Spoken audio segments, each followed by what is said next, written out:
ओम शांति। आज 2 मार्च 2026 आज होली का दिन है। सभी ब्राह्मण भाई बहनों तथा सबको आज जो है होली की बहुत बहुत शुभकामनाएं। तो आज जैसे बाबा ने कहा है कि मतलब कल की मुरली अव्यक्त मुरली में बाबा ने कहा है कि पहले वो जलाते हैं फिर मनाते हैं। तो बुराइयों को जलाना है मोटी मोटी तरीके से तो हमें ये पता है, लेकिन पूरी बुराइयों की जड़ क्या है।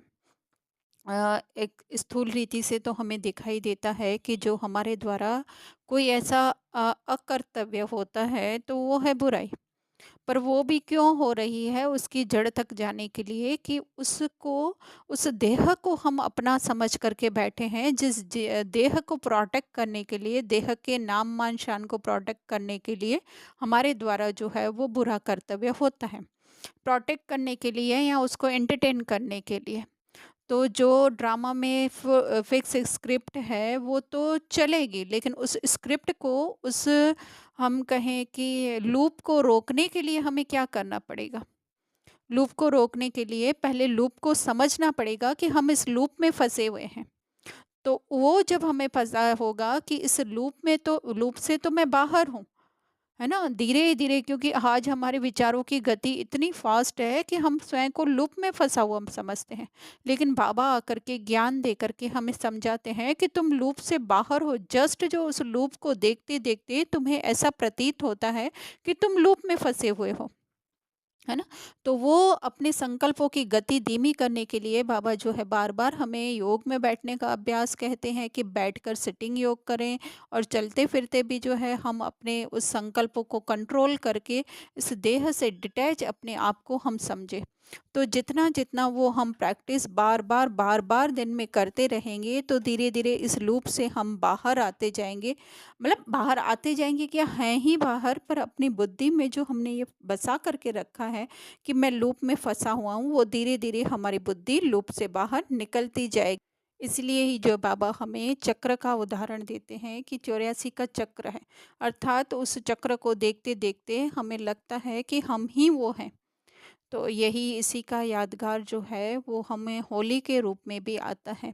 जैसे बाबा ने कल भी मुरली में कहा, अव्यक्त मुरली में, कि सिंधी लोग जैसे कोकी पकाते हैं हम लोग, है ना, तो उसके ऊपर धागा बांधते हैं तो धागे को कुछ नहीं होता है, पर वो कोकी पक जाती है ना। तो ये तो हम बचपन से देखते ही आए हैं।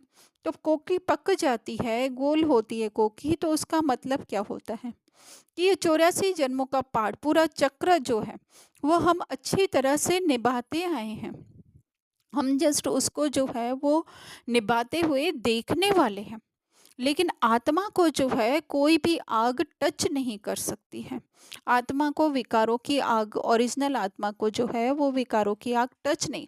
वो जस्ट जो है साक्षी होकर के, जैसे उसमें भी कैसे करते हैं, कच्चा धागा बांधा जाता है ना।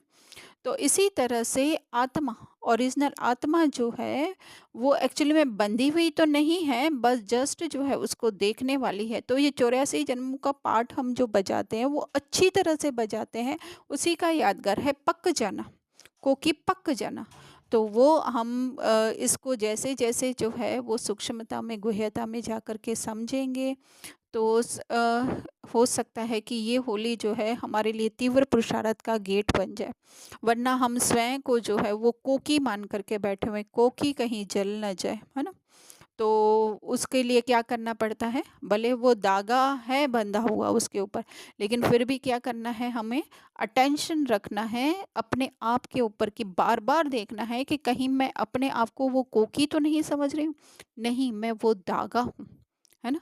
मैं वो आत्मा हूँ जिसको कोई भी बात, कोई भी विकार, है ना, ये आग दिखाया हुआ वो विकारों की आग है, वो हमें टच नहीं कर सकती।